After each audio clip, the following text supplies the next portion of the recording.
Então, essa proposição diz o seguinte, agora eu tenho H, mas H já é uma extensão do ciclo evanescente, mas não é uma extensão só por curvas fechadas, mas por discos, né? Sempre que eu saio do zero, eu sei que tem uma curva fechada homotópica a um ponto e tem um disco todo que vai ser imerso na folha, tá certo? Para cada T, né? Lembra que fixa o T aqui. Fixar o T. Significa fixar o disco aqui, né? No cilindro. Para cada T eu chamo de DT a imagem. Eu chamo de HT a restrição de H a esse nível, certo? HT é a extensão do FT, né? Lembra que o FT era a deformação coerente de F0, né? Cadê?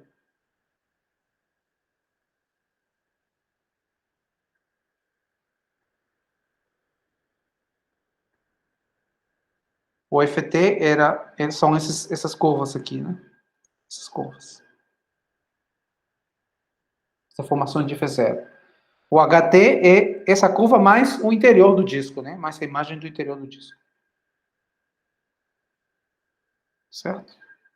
Isso é uma notação. Então, aqui vem o conteúdo da proposição. Existe uma sequência decrescente de pontos, sequência decrescente, ou seja, eu tenho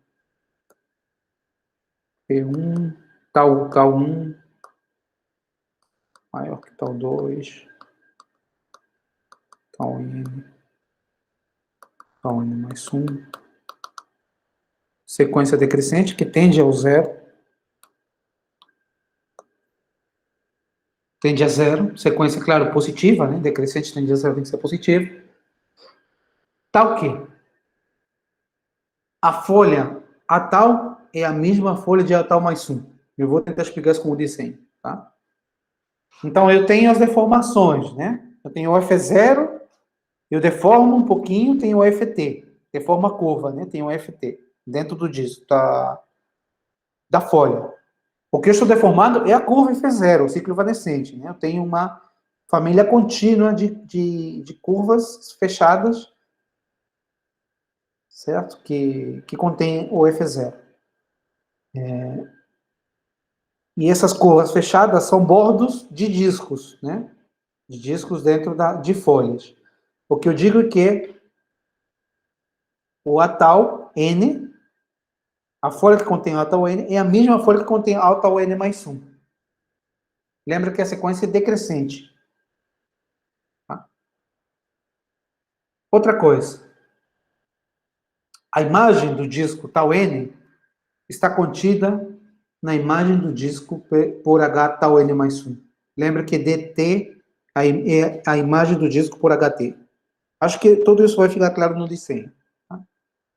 E, terceiro, existe um difeomorfismo, que não é necessariamente sobrejetivo, um mapa de D do disco fechado, num conjunto contínuo do disco fechado, que é um difeomorfismo sobre a imagem, tá? Ou seja, se eu restringir no G, N, né, do disco fechado, a imagem, isso é um difeomorfismo,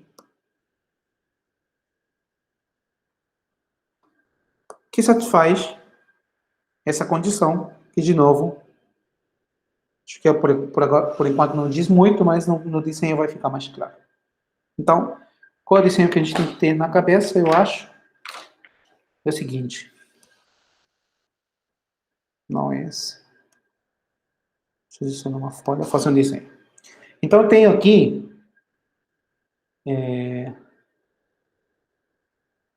Lembra aqui que eu tenho o cilindro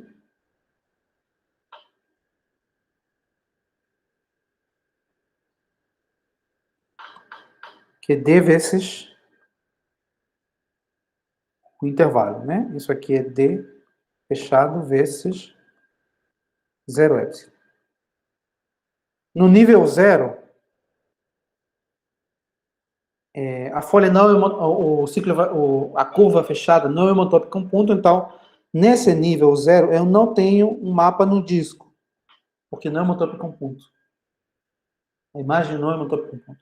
Mas em qualquer nível positivo, eu tenho um mapa no disco, todo fechado, que é chamado de H. Né? Quando eu restringo o nível T, o mapa é chamado HT. Então, vou apagar aqui esse H. Vou chamar de HT. HT é o mapa, mas não no cilindro todo, somente no nível T. Tá? Então, está dizendo que existe uma sequência de pontos que converge ao zero. Tá bom? Então, a sequência seria assim, né?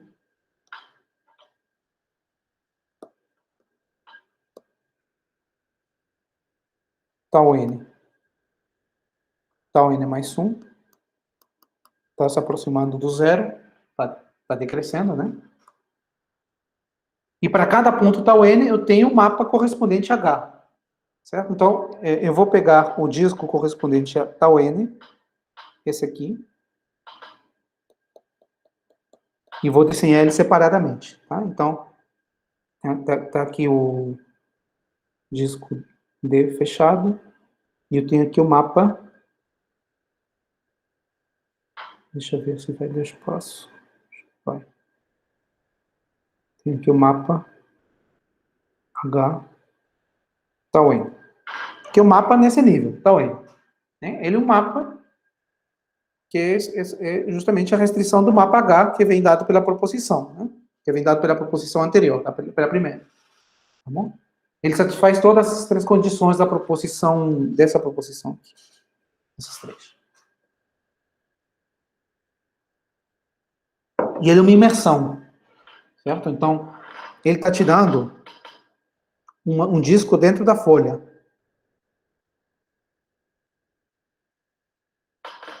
Assim. Essa é a imagem. Né? Esse aqui seria o D tal N. É a imagem de tal N pelo H. Tá bom? Agora, ele diz o seguinte, se você pegar o próximo, ou seja, esse,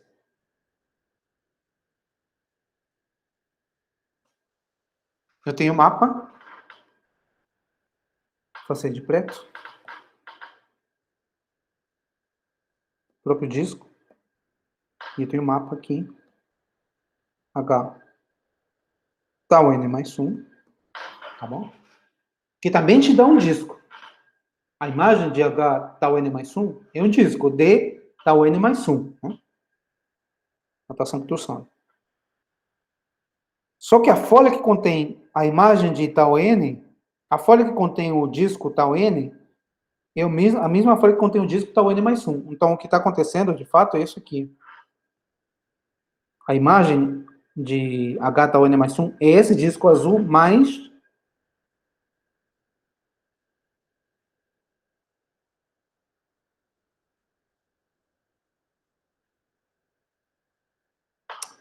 aqui não deixei muito espaço, deixar um pouquinho mais de espaço aqui.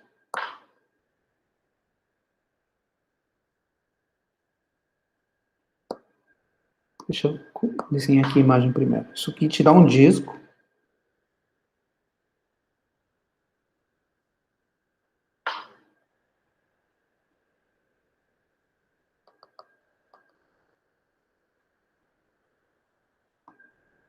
Seria um disco assim. Isso é um disco também, né? Essa imagem é a inclusão de um disco.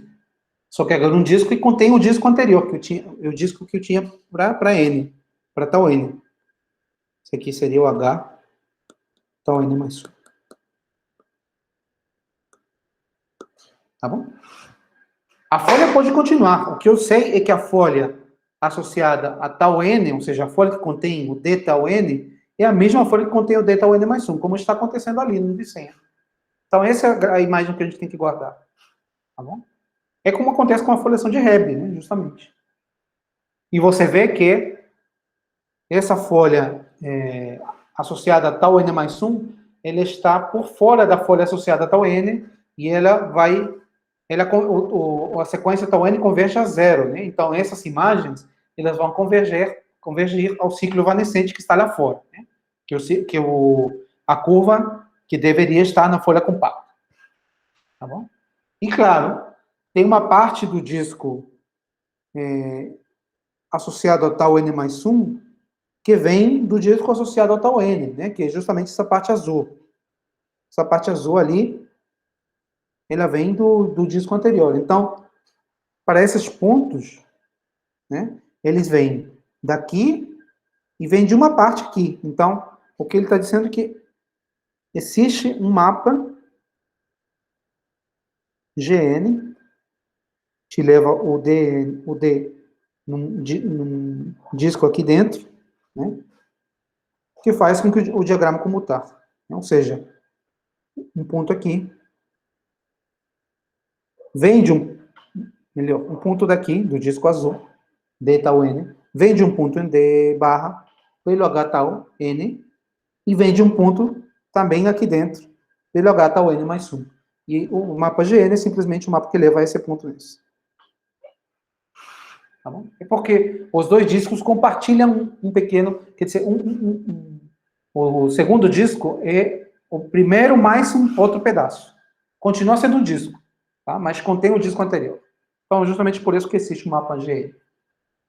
Deixa eu apagar essa seta, acho que está claro, né? Então, esse é o conteúdo da proposição. Tá? Então, esse é o gráfico que a gente tem que guardar. Isso que está acontecendo. E lembra que eu tenho a curva transversal lá pela folha. A folha compacta é a folha correspondente ao nível 0, né? Então, a folha para a qual esses níveis estão se aproximando, o tal N, lembra que ele converge a 0. Folha compacta lá fora. E existe uma curva cortando essa folha compacta. Uma curva transversal, folhação passando pela folha compacta. Certo? Muito bem. Então, aqui vem a ideia-chave do Novikov. É aqui que vem a construção genial dele, que é o seguinte. Corta esse cilindro nessa parte aqui. Pega só entre tal N e tal N mais 1. Corta o cilindro. Paf. Tá aqui. Cortei o cilindro. Tal N, D2, tal N mais 1, D2. Tá bom? Cortei o cilindro. Aqui. Para zero eu não tenho o disco inteiro, né? Mas para qualquer valor positivo eu tenho o disco inteiro aqui. Porque a folha deforma um ponto. Porque a curva deforma um ponto. A curva é o motor por ponto. Dentro desse disco tal N mais 1, eu tenho esse pedacinho azul aqui. Né? Lembra que o disco tal N mais 1 é o domínio do H tal N mais 1. E dentro eu tenho esse pequeno pedaço que corresponde ao GN. Então, na hora de fazer o corte, eu tenho aqui o tal N vezes D2, o tal N mais 1 vezes D2, e aqui tenho o disco que corresponde ao G, que esse disco aqui corresponde a essa parte aqui na folha, né? Quando eu envio a foliação, esse pedaço que está aqui é justamente porque tinha uma parte do disco que era do H tal N. Tá bom? Aqui meu desenho está ao contrário, né? Eu fiz o zero embaixo, tal N, tal N mais 1, tal N, ele está fazendo o contrário aqui. Opa. Tal N mais 1 está botando aqui em cima, tal N aqui embaixo, então o zero estaria por aqui em cima. Né? O zero estaria aqui em cima. Deixa eu completar o cilindro. Tá? Então você vai fazer a seguinte relação de equivalência. Nesse produto, hein? Pega o produto, lá dentro tem essa parte que eu marquei de azul, né? De fato. Está marcado aqui de... Não está marcado, mas eu vou marcar de azul. Só para lembrar que isso vem daqui, que corresponde a esse pedaço aqui de disco, que está no novo, no D tal N mais 1, o D tal N mais 1 é esse disco aqui.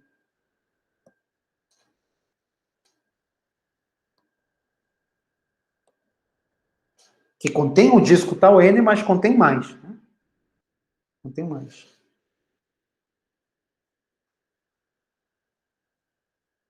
Tá bom? Então, eu vou colar esse pedaço de cilindro com a seguinte relação de equivalência. Eu vou associar a tal N x, eu vou identificar com o ponto tal N mais 1, GNX. Tá? Então, o que eu estou fazendo? Estou pegando essa parte aqui. Estou levando essa parte aqui. Aqui. Tipo, tem o cilindro, né? Estou pegando a parte de baixo e estou colocando lá dentro da parte azul. Tá bom? Estou fechando o cilindro, colocando dentro da parte azul e obtenho essa figura aqui.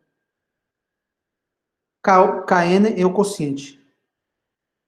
Deixa eu escrever aqui. Kn é o quociente desse produto, né? Tau N mais 1, Tau N vezes T2, disco, dividido pela relação de equivalência. Essa relação de equivalência só identifica esses pontos, o resto deixa tudo igual. Tá? Então, olha o que eu obtive. É uma figura parecida com a anterior, né? Mas tem uma diferença. Tem uma diferença. Qual a diferença? Nessa figura, se eu pegar um disco aqui,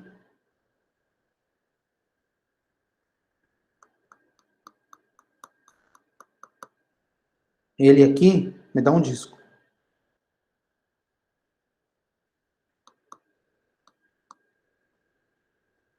Ele lá na minha folhação não é um disco transversal, ele é a folha, ele é esse pedaço de folha aqui, né?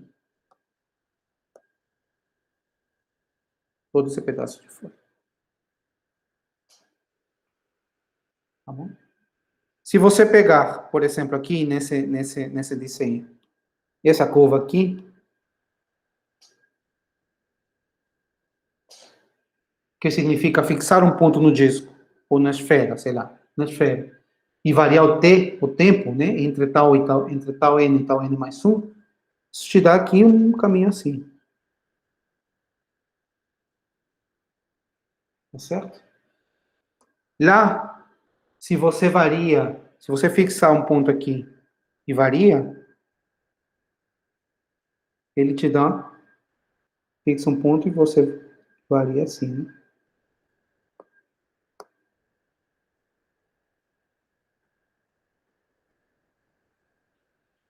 Porque lembra lembra como era a imagem inicial do ciclo evanescente? A imagem inicial do ciclo evanescente era essa aqui. Quando você varia aqui o tempo, fixa o ponto, você vai através da extensão coerente transversalmente à foliação. Você se aproxima, quando você varia, você se aproxima das outras curvas fechadas, né? Estão aqui no interior. Então, os desenhos são parecidos, mas eles representam objetos distintos. Tá bom? Os dois são imagem, os dois, tanto esse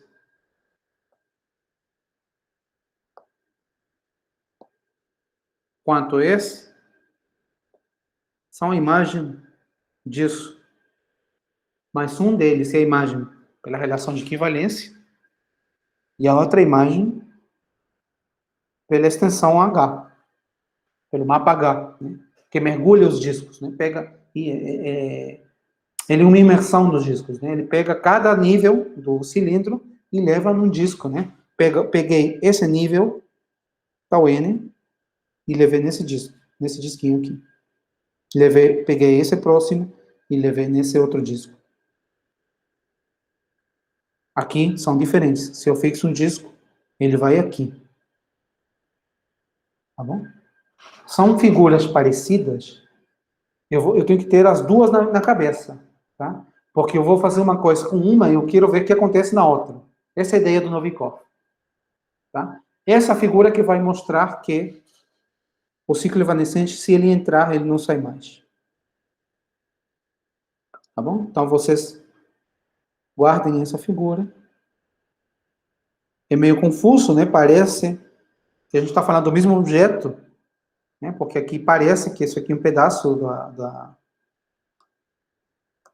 Essa outra figura parece que está contida, né? Isso aqui parece que está contida na foliação. Esse aqui é o desenho real. Esse aqui é a foliação que eu tenho. Esse aqui é o espaço consciente que eu fiz com essa relação de equivalência. São coisas parecidas em formato, mas são distintas. Tá bom? O que eu faço?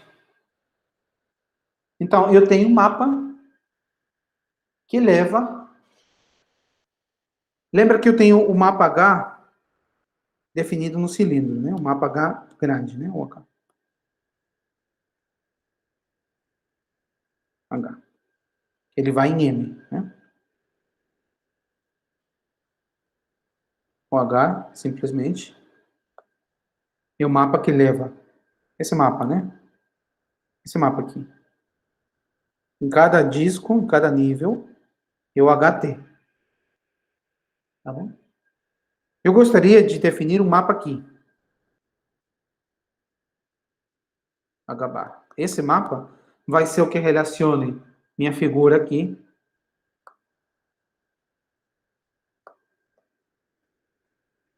com a figura aqui. Vai ser esse mapa. Tá? Então, como eu vou definir H barra? Bom, se eu tenho um ponto qualquer aqui, né, esse ponto vem de um ponto aqui e eu defino pelo H. O problema é que os pontos daqui têm dois representantes. Um aqui em cima e outro aqui embaixo. Eu tenho que mostrar que o H leva os dois no mesmo ponto e, portanto, eu vou ter o mapa H barra. Né? Então, o que eu tenho que verificar? Eu tenho que verificar que se eu tenho um ponto aqui,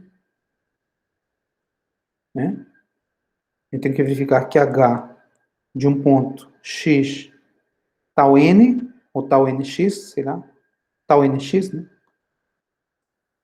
Tal NX. Isso aí é o quê? Isso aí é H tal NX, né? Porque H tal N é a restrição do mapa H grande, Hzão, ao disco, né? Isso aqui é pela condição da comutatividade desse mapa. H tal N é a mesma coisa que Gn, composto com H tal N mais 1. Isso aqui é Gn de H tal N mais 1 de X. Isso. Ou ao contrário, né? Acho que é ao contrário. Ao contrário, desculpa. H tal N mais 1 composto com Gn. H tal N mais 1 composto com Gn. Aplicado Gn de X. Isso aí é H grande de tal N mais 1. Gn de X. Mas esses são os pontos que se correspondem pela relação de equivalência, né? Esse ponto é o ponto que se corresponde com esse. Está aqui a relação. Esses pontos representam o mesmo ponto. Ou seja, eu peguei um ponto, tenho aqui a imagem, tenho outro ponto lá em cima que vai colar com ele quando eu pegar o quociente, né? E eu estou mostrando que o H leva os dois pontos no mesmo. Tá? Então, existe um mapa, né? Logo, existe esse mapa H barra que faz o diagrama comum. Tá? Tá bom? Então, eu tenho a seguinte relação. Existe esse mapa e ele faz o seguinte, ele faz com que H barra composto com πn. Πn é o mapa quociente, né, natural. Πn leva o espaço no quociente. Eu não escrevi aqui, né, mas defini o Kn como quociente e o Πn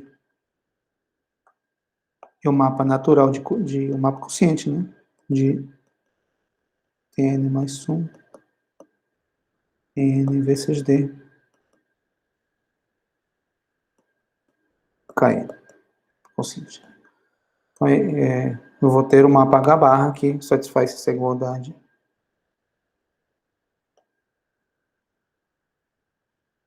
Tá bom? E essa ideia do Novikov, estudar esse mapa. Certo? Então, veja bem. A gente já está quase lá. A gente está quase lá, hein? Então, olha o que a gente tem. Temos que ter 3 desenhos na nossa cabeça, tá? Temos que ter esse, que é a folhação real. Esse objeto que está na natureza. Esse objeto que a gente tem. Folhação, na verdade, compacta. Esse objeto que a gente construiu. Esse, né? Esse aqui. Tá bom? E esse objeto da vida real, um pouquinho mais ampliado, né? Agora eu estou incluindo a folha inicial, onde está o ciclo evanescente, a folha zero. Tá bom? Então, veja. Você tem a curva, né? Dado um ponto aqui, dado um ponto de... Lembra que a gente tem o ciclo evanescente inicial, né? Que era o F0, né? Tínhamos F0, de EC1 em A0, e o jamo Q0, um ponto fixo nessa curva fechada. Então, seria esse ponto aqui, Q0. Então, eu sei que existe uma curva transversal passando por esse ponto. Então, existe gama transversal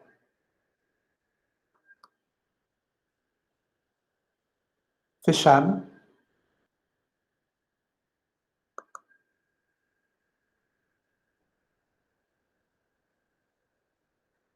passando por P. Por quê? Por quê? Que eu quiser. Quiser. Tá bom?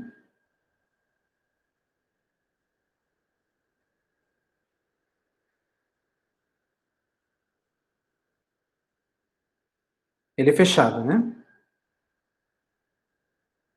Tem mais alguma coisa? Ah, bom. Se o mesmo desse. Então, olha o que acontece.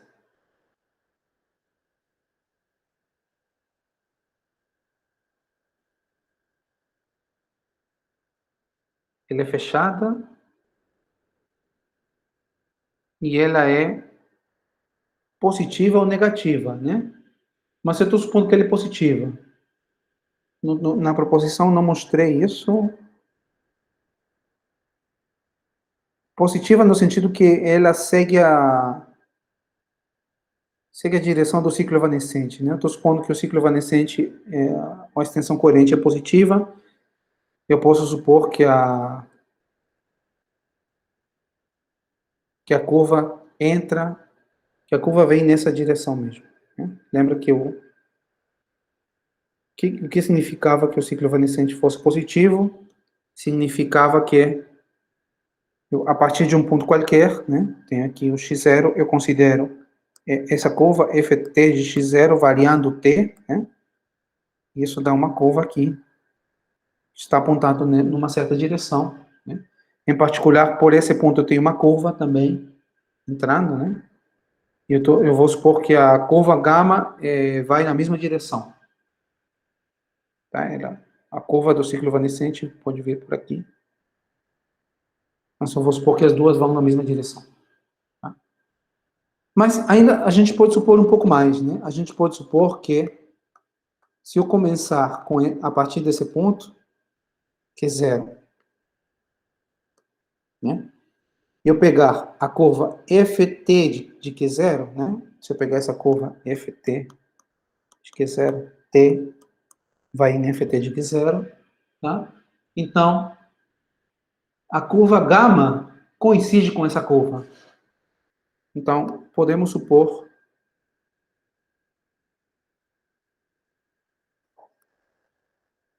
que gama coincide com a curva anterior, né? Eu vou explicar por quê, tá? E podemos supor que a curva gama não corta as outras curvas. Tá? E não corta as curvas essas aqui, ft de x para x distinto de q0. Claro, o t aqui eu vario no 0 epsilon, né?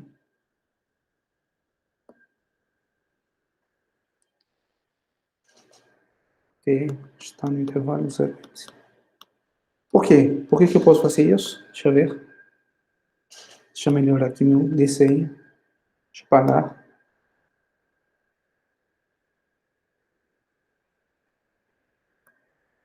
Olha, a partir desse ponto,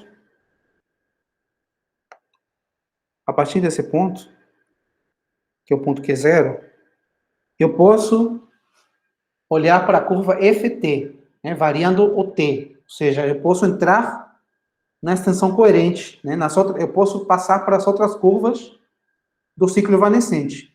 Tá? Seria fazer isso. Imagina que isso aqui é FT. Tá?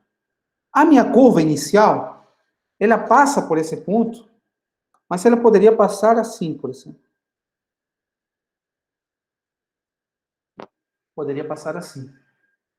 Ela é transversal, mas em princípio ela não necessariamente coincide com a curva FT. Mas o que eu faço é modificar a curva, né?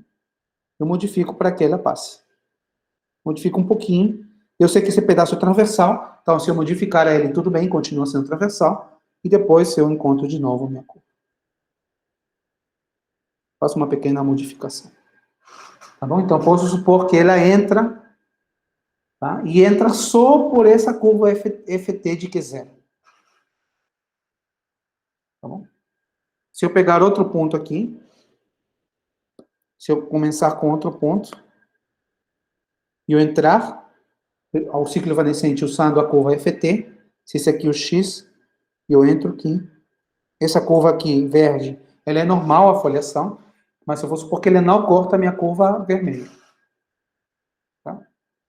A curva vermelha pode cortar em alguns pontos, mas eu modifico para que não faça isso. Eu não mexo na foliação, estou mexendo na curva transversal. Tá bom?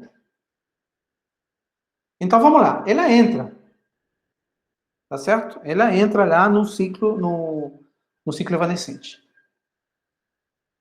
Tá bom? Agora, lembra que eu tinha os outros desenhos, né? Lembra que eu tinha o... Vou fazer aqui o cilindro. Deixa eu adicionar uma página aqui. Eu tinha o...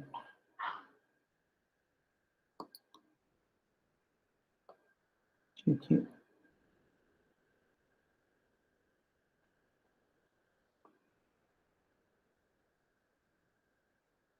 Tem aqui o 0. Tem aqui o tal N. Mais 1. Tem aqui o tal N. Tá bom?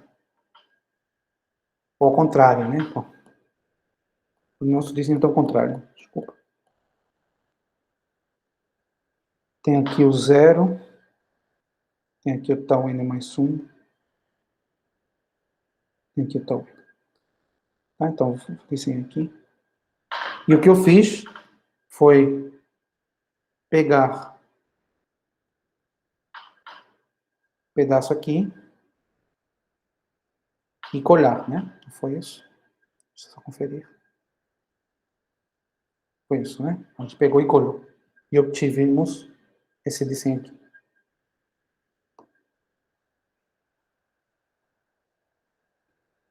Certo?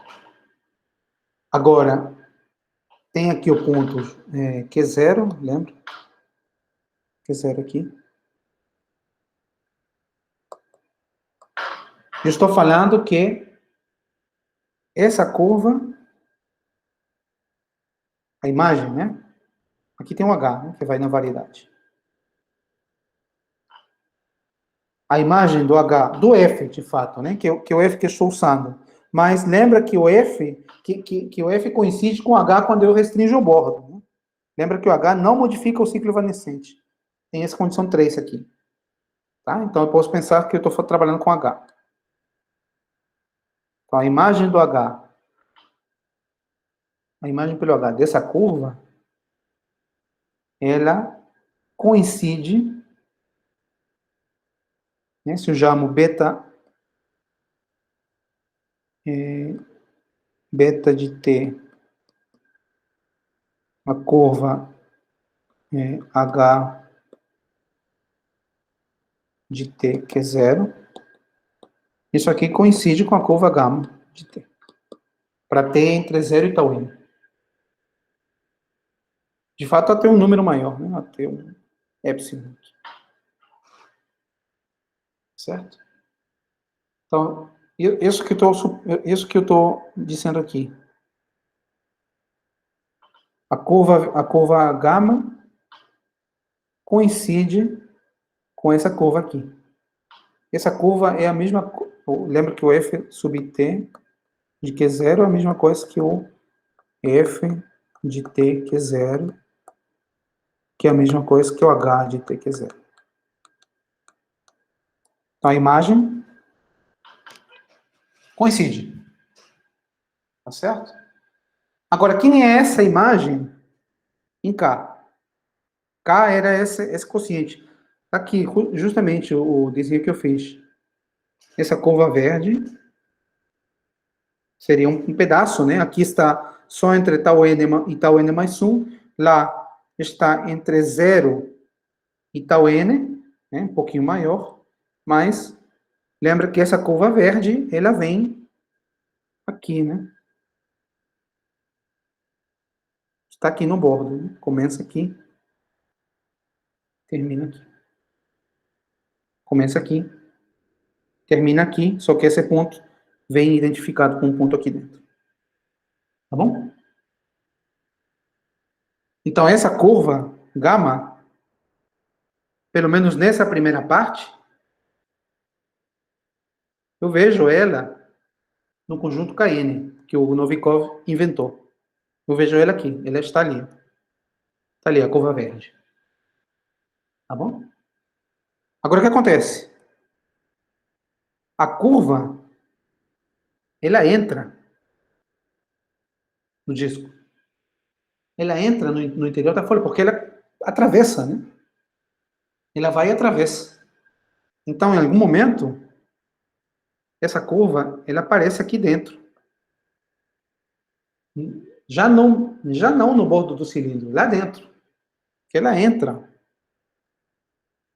Então, em algum momento, se eu pensar em K, essa curva vem e entra. Agora ela atravessa mais por dentro. Agora estou no interior, né? Ela começou aqui no bordo, mas ela foi para o interior. Tá bom? Porque atravessa, né? Veja. Ele é transversal. Né? Se o tal está muito próximo, em algum momento ela passa. Ela começa no bordo, mas ela entra. Tá bom? Então eu vejo essa curva aqui dentro. Por que eu posso ver essa curva aqui dentro? Bom, lembra que eu tenho a curva, de fato, eu estou vendo ela aqui, né? A curva, eu estou vendo ela aqui. Só que isso é a imagem por H do cilindro, né? Mas lembra que a imagem por H, ela corresponde à imagem pelo H barra, depois de projetar, porque eu tenho esse diagrama comutativo. Tá bom? E esse mapa, o PN, quando eu restringo essa projeção, quando a gente restringe ao interior, né? Não, esqueça dos tampos, né, do cilindro. Quando eu restringo o interior, ele é um difeomorfismo. Né? A relação de equivalência não faz nada com o interior. Ele só pega os dois tampos e identifica. Tá? Então, tudo que acontece aqui no interior, acontece aqui no interior também. Tá bom? E como eu sei que a curva vai para o interior, ela atravessa e entra, então eu tenho que ver ela no interior aqui do cilindro. Porque eu vejo aqui no interior, e pelo PN, né? Ele fala, o livro fala que a gente consegue levantar, né?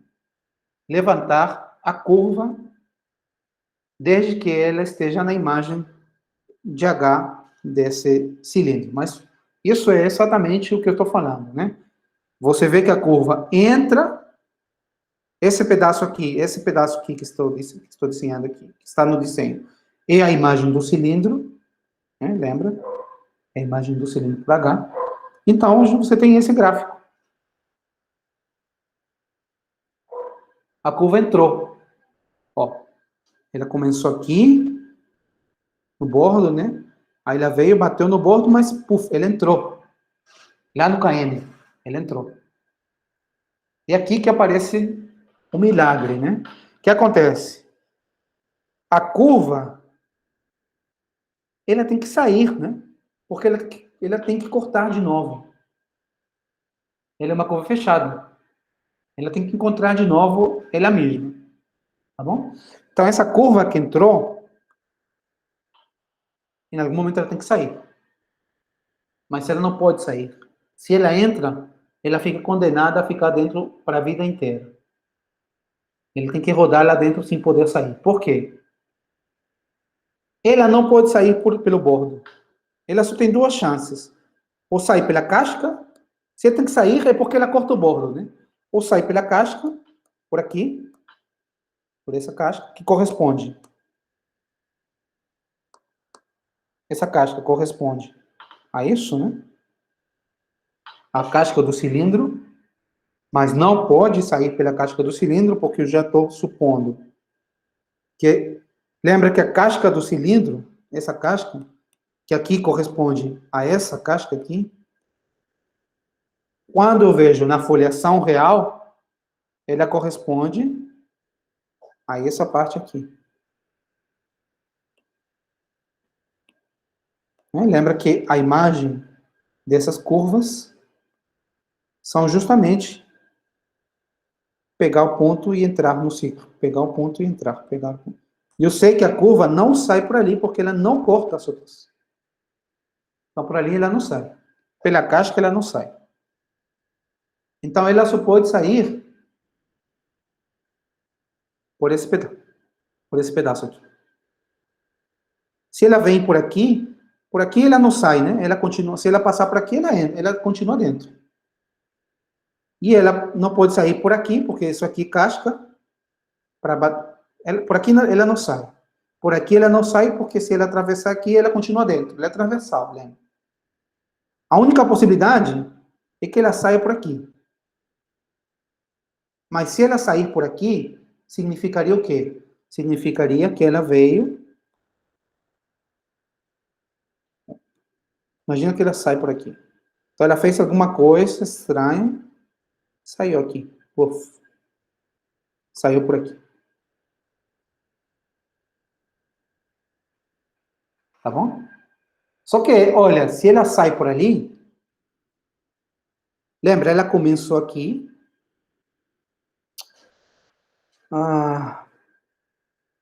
Desculpa, ela começou aqui, né? Esse ponto aqui corresponde a esse ponto aqui, né? Cadê o zero? O zero está por aqui, né?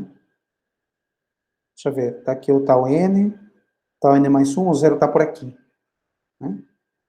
Então, ela começou aqui e ela foi no sentido... Ela começou aqui e ela andou nesse sentido.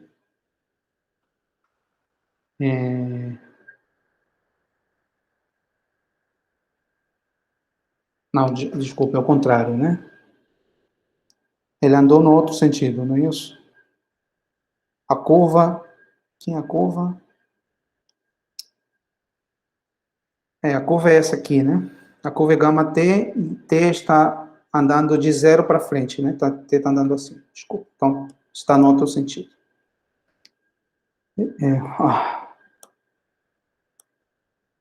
Ela vai no outro sentido, desculpa. O zero está aqui em cima, o zero está aqui, né? A curva anda assim, né?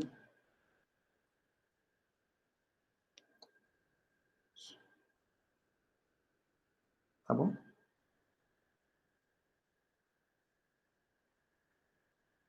que é exatamente isso, né? A curva vem nesse sentido. Começa com zero aqui e anda no tempo t, nesse sentido. Tá bom? Só que se ela sai por um ponto daqui, sairia por um ponto daqui, né? Tá saindo no outro sentido. Pode isso. Não pode isso, porque a curva é positiva, né? Se ela entra nesse sentido, se ela vem nesse sentido, ela não pode fazer alguma coisa e sair no outro. A curva no disco, ela tem o mesmo sentido sempre.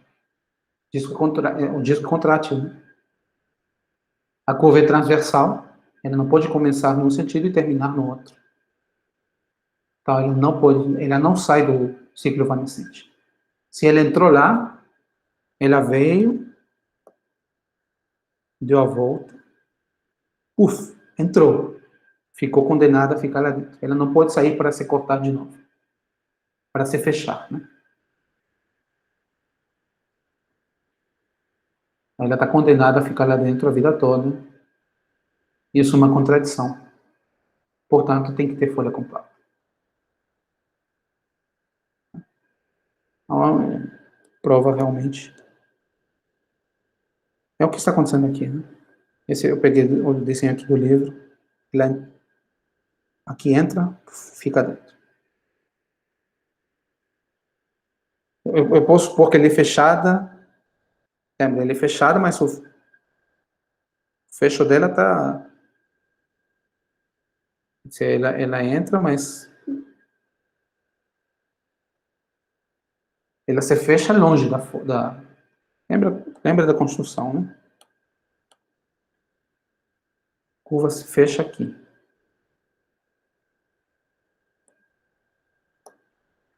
Então, essa seria a prova de existência da folha compacta. Basicamente, o fato de que, quando a curva é transversal, ela entra no ciclo evanescente e ela não tem como sair, porque se ela sair, ela vai ter que apontar na outra direção. Né? A curva vem com uma direção, ela é positiva, tá certo? Lembra que esse disco enviado na folha, esse disco aqui, pelo H é enviado na folha, né? Então ela não pode vir assim e sair na outra direção, né? Porque a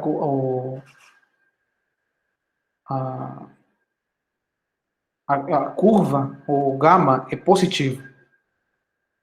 Ele sempre tem que apontar na mesma direção, pelo menos nesse disco, né? Então, não existe folha compacta. Desculpa, existe folha compacta. Tá bom? Essa seria a prova do teorema, e eu termino a disciplina com essa prova, deixando claro que o teorema é muito melhor. Existe muito a mais conclusões. Por exemplo, todas as folhas próximas são difeomorfas a R2, como acontece com a folhação de Hebel. Certo? Deixa eu parar a gravação, então.